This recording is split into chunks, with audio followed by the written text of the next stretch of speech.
Yun, nakat po yung ating ano dahil nalobat yung ating pambidyo. Ito ho ay isa sa maganda sa lugar na to. Yan pong river na yan, napakalinis. At yan daw kung natututukan na yan, ay kabibili lang. Kailan lang to nabili, Brad? May isang taon na? Ha? Bago magpasko? Ah, bago, no, next, nung nakaraang taon lang. Ay saan ang daan niya pag siya'y pupunta dito? Dito rin. Dito muna siya nadaan, pero Temporary lang po ito. lalagyan ng hanging bridge sa dati. Ah, lalagyan ng hanging bridge. Plano. Plano. Pero kasi dito isa po sa Itong dinaga natin. ito ho ang tatayuan ng windmill, yung mga lugar na to. Ang isa ho sa maganda kapag nagtayo ng windmill, inuuna ho nila ang kalsada.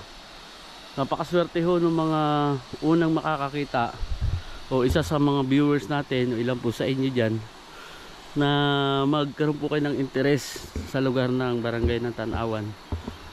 Kasi sa ngayon, bago pa lang nagde-develop ng kalsada at yung plano po na maglalagay ng windmill, yan ho talaga ay napaka-potential. At once na nabili nyo na ho yung property dito na mura pa, tulad ho nito na aming ipapakita sa inyo, ay mas maganda ho na i-transact na ho natin ngayon. At nakaabang na po kayo, mura nyo pang makukuha. Yan. Bayan. Hindi, mga magpapit. Nadahilalan lang dito dahil din. Ito ho yung kapag nagpapaagos sa rafting, Opo. water rafting, river rafting, hanggang doon sa may Tignuan. Yan. Pero ibig sabihin ngayon po summer kasi kaya medyo sorry. Sige po. May hindi ganoon siya kalakas. Pero mas nalakas po 'yan. Ay saan po? Ayaw, mainit na tubig. Tatawid po tayo talaga dito. Ah, tatawid talaga tayo dito. Yun. Ito ho pala, tatawirin talaga natin. Kaya mo siya, susunod dyan. Si Parsha, hindi takot oh. Si Aldous lang ang takot kasi may phobia yan. Hindi ko na nga po yung isa. Kung iiwan sa akin. Ah! Yan ay pang... Yan ay Baljan Malinwa.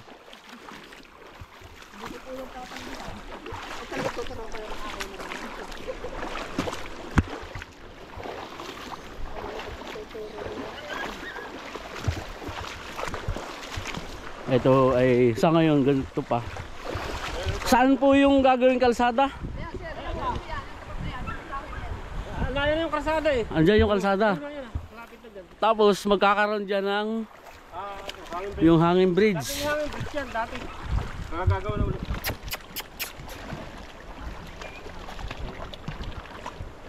Aldous! Parsha oh. Ito po kami ngayon sa river ng Tanawan, Parang may bangbang yun. Real Quezon. Talawan ba to no? Tanawan o Tignuan River to. Tawag dito. Tignuan River ano? Dito po nagkakaroon ng river rafting. Yung po mga turista natin na galing po ng iba't ibang lugar. Meron po sila dito sa barangay nila na mga balsa. Yung balsa po na yun ay yung may mga yung mga tag dito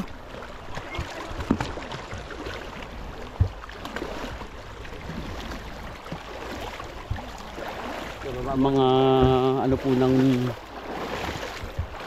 gulong interior yung pinagdikit-dikit ho nila.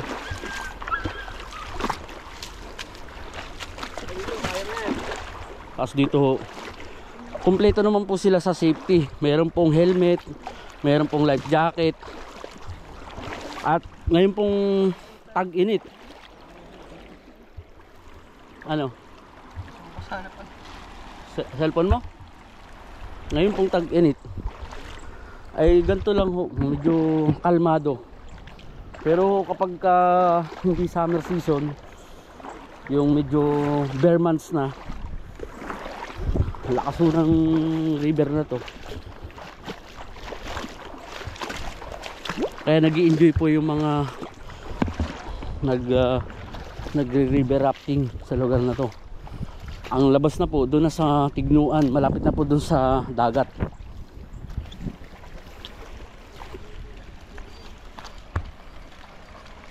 Napigdal yung chinelas. Asan siya mo? Yan. Pinaanod mo na. Talin mo. Ay, mahihirapan ka. Ba't kasi di mo sinuot yung tropic?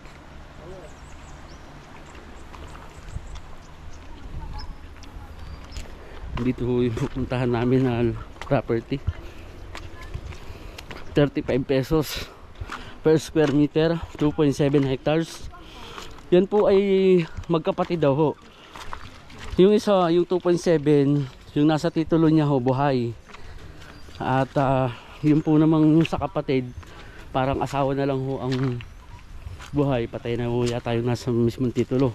Pero parehas po siya binebenta. Kung gusto nyo ho na ang bilhin lang yung 2.7, wala ka tayong problema, okay lang. Kung may kakilala po kayo, di-alok nyo po yung kalapit kung gusto nyo po. Doon po kami galing sa, ayan po yung National Highway. Ito po yung Tignuan River. Ito po, mga titulado na po ito. Oo. Yung ano na to, JL Quezon. Dito ako sa ulit, baka maiwan yung si Kuya. Napos ako, ako may alam. Saan tayo tumaan at huwag mainit? Oo, mainit din na. Malapit-lapit sana doon, mainit naman. Kasama ka nung nagmuhon. Oo, akong kasama. Ayun, di yun po ang aming pupuntahan. 2.7. Sa tingin ko doon sa ating mga viewers na naghahanap po talaga ng hot cake na property, yung bagang for investment. Meaning po hot cake is yung talagang marami po naghahanap ng mura. Marami po tayong na-vlog na ang mamahal. Wala po tayong magagawa kasi yun yung presyuhan nila. Pero meron din po tayong mga maipapakita na mura talaga na mga titulado. Kasi iba-iba naman po ang ating lokasyon. Iba-iba rin ang seller. At iba-iba po ang sitwasyon. Kaya ngayon ipinapakita po namin sa inyo kung ano ang meron. Kami ano nilalakad namin. Pero since naikwento na ho na ginagawa na po yung road doon sa unahan doon, at magkakaroon po ng hanging bridge, yun, malaking bagay po yun. At isa pa ho na potential, kapag ang windmill na po ang nagdevelop ng kalsada, magbe-benefits po ang mga may farm, may mga lupa sa lugar na to, dahil sila po ay nagpapagawa talaga ng kalsada bago yung windmill. Yan ho ay river, may niyugan sa kabila, may river po dito sa kabila, iba pa rin po itong river na ito. Kasi napakadami ng lugar sa atin ngayon na hirap po sa tubig. At talaga naman pong napakainit ng panahon. Kumbaga ho ay naghahanap po kayo. No. Yan, nabili na yan. 35. So yun, 35 pesos na bili po yun. Ito kung ating titingnan, ganun din, 35. Ngayon po kung kayo po namamahalan pa doon, ay siguro ay ano, marami pa naman. At sa tingin ko yung murang-mura na po talaga yun dito. Dahil unang-una may mga, kung yung lugar ho ng pupuntahan namin ay may mga niyugan. May mga niyugan di ba ang tanim yon? Wala po. Wala kuya? Wala pa. Isang potential lang ho doon. Tataas ho ang value ng lupa dito once na nandyan na yung project ng windmill. At sa totoo nga po, dito ho itatayo ang pinakamaraming windmill. Kung sa Pililla, Laguna, Rizal pala. Sa Pililla, Rizal po ay nagkaroon ho tayo dyan, biglang nag-aangatan yung mga presyo ng lupa. Na dati naman po talaga ay bababa din lang.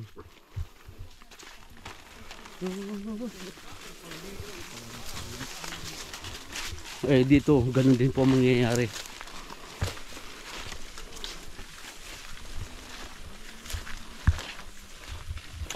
Yan po kaming training na dalawang Belgian Malinois.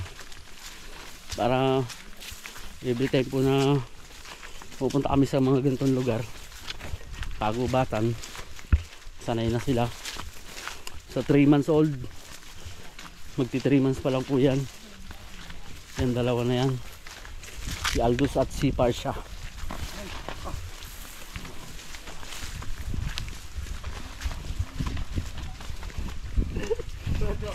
Hindi na iwalay sa iyo ano. Tignan mo to, talagang kada nakatingin lang siya sa iyo. Ay, kumaiwan nga naman. Oo. Alam ang tao. Tignan mo. Galing din. Yan. Ano no? Parang tumbok ng kasada ang gagawin. Ah, ito. Galing highway. Galing highway. Tumbukay na, pakalsada. Ito, may titulo na tong lupang ito. Oh, may dumpo. Pero Sa kabila. walang tatanggi sa madadaanan po ng pag isilay na daanan ng kalsada. Wala akong tatangging may tituladong lupa. Kasi kapaboran po sa kanila. At kapag ka po government na po ang nagpagawa, yun na nga. Kahit po meron po talagang allotted. So potential po yung lugar. Sabihin na ho natin malayo sa ngayon, pero actually pag may kalsada na malapit na to, malinis pa ho yung mga river. Maghahanap naman po kayo, yung mga nasa tabing highway naman po dito, ay maniwala kayo sa hindi, wala hong mga titulo, diba Brad? Wala. Right lang. Nakakapagtaka po sa lugar na to, yung pong mga kabundukan katulad nito, nirilisan po ng CLOA, ng ating DAR. Pero yung mga nandyan po sa tabi ng highway, puro po yan Proclamation 1636. Ayan po yung protected area na ang category ay Wildlife Sanctuary, National Park, or marami po eh, pero ito ho ay National Park. Kaya may ilan po sa mga protected area na hindi naman po bakante yun. May mga naka-occupy din pong tao sa lugar na ganon. At yun nga ho ay under ng restriction ng DENR. Although nandun sila, namumosisyon na bibenefits nila, may tanim sila, may bahay. Pero pag tinawag ho na under ang Proclamation 1636, nagkakaroon po ng wala po silang buwis. Ang binubuwis lang po minsan pag in-apply sa munisipyo, yung pong mga tanim, bahay, pwede. Pero yung lupa, kaya po dun sa mga nagtatanong bakit walang titulo, baka kunin ng gobyerno, kasi ho andun pa po siya sa category na ganun, protected area na pinangangalagaan. Pero kayo na ho magkasabi kung okay naman yung nangyayari, nasabing napapangalagaan. Kasi dito eh huwag lang ubusin talaga yung mga puno kahoy. Ngayon po pagdating sa mga protected area at magtatayo po kayo ng structure, halimbawa camping site, resort, meron din po tayong permit na ibinibigay ng DENR o MOA sa DENR kapag kayo ay maglalagay ng development. Meron po silang tinatawag na SAPA, yung pong Special Agreement on Protected Area, na inaaprobahan po ng PAMBI, yung pong Management Board. Yun po yung PAMBI.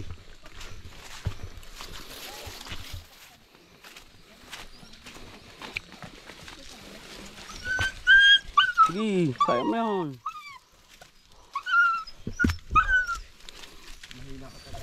Iiyak agad eh.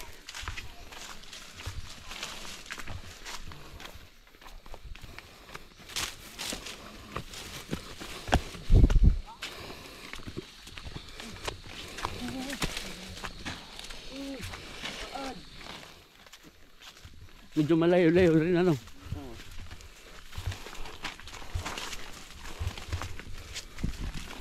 Kaya po, Sir, hmm? iniikot namin kahit mainit yung sa kabila. Saan? Yung sa isang daan, Ano? mainit ang daan. Mainit doon. Yun lang, may nag-uling. Doon tayo dadaan pabalik naman. Yun. Ito, titulado na ba itong lupang ito? Oo, tutulad po ito. Ayun lang ang nangyayari. Nabili na rin po ito. Nabili na to. Oo. May nag-uuling. Yung isa sa hanap buhay ng ating mga kababayan. Napangunawan na din yung mayari. Yun. Sa mga interested po sa ating content. Kami po yung nagagala araw-araw para po ipakita sa inyo ang mga potential na lugar na pwede nyo pong pamilian nang gusto nyo pong bakasyunan. Sa ngayon, siyempre mas mura yung mga lupa na mga nasa inner. Pero kaya po kinukwento namin kung ano ang mangyayari sa lugar na to.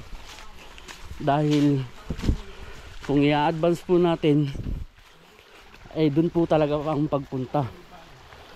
Pag wala pang development ng road, mura ang mga property na pwede nating bilhin. At since yan naman po may mga technical description, may mga muhon po yan na ipaparelocate lang po natin yan sa geodetic. Ito, napakaganda ng talong. Kaso hawak ng kapitan. Kapitan. Piraw. Ayan. Pag mainit ang mga mayari mo, kaya natin tuloy yun. Sarap. Ayos. Isang lagoon dito. Napakalamig ng tubig. Pag nainit mo sila, binibigay na din. Maganda yung waterfalls Maganda po. Nasa taas po na ito. sa taas. Mga ilang oras ang lakad. Ay, wala pong oras. Pag nandito tayo, mga ilang ano na, Minutes na lang po. minuto na lang. 15 minutes na lang po. Hindi malapit dito sa property. Ipapakita natin. Hindi nga lang po natin madadaanan ngayon. Hmm. Dito na po tayo dadaan. Galing pa sa property. Tapos galing.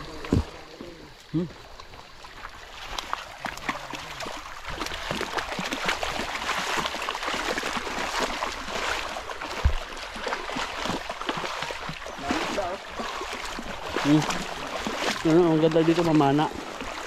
Yung mga ganyan, may mga palus. Ay, ano, dalag dito. Hindi natakot si Albisan, oh. Ilang ilog na yung aming tinawid.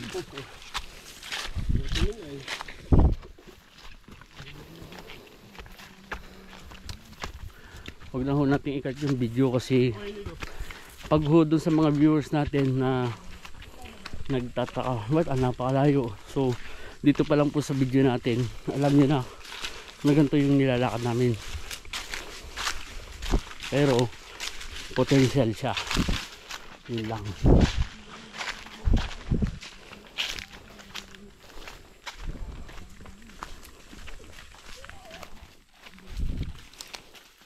Sa gitna siya ng bundok.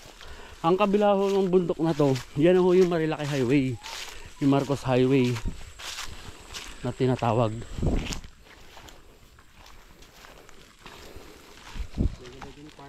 At pag nagkaroon po ng diversion, katulad po ng barangay ng Bagong Silang, meron po silang ginagawang kalsada. Diversion po papunta ng Marilaki dun sa may Incredible Hawk ang tagos ng kalsada.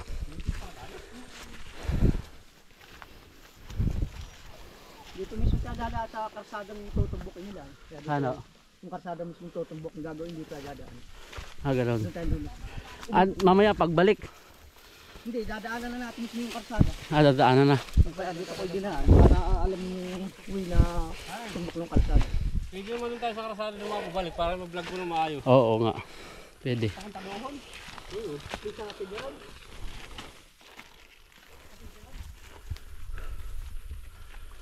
Ano niyugan?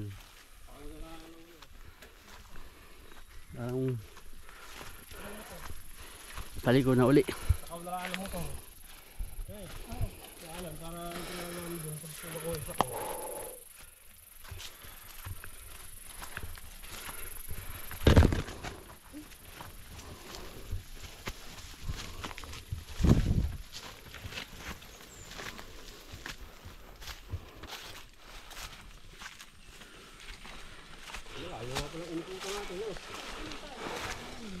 Umikot lang naman tayo. Saan? Doon po, sa dinaanan natin sa baba. Ah, Kaya kalagi malagi. parang paikot uli, parang pabalik uli ito eh. Ayun ang kasada, iba mo na yun. Saan? Yung po, yung tutumbukin. Diyan. Oh. Mainit lang daw kanina daw.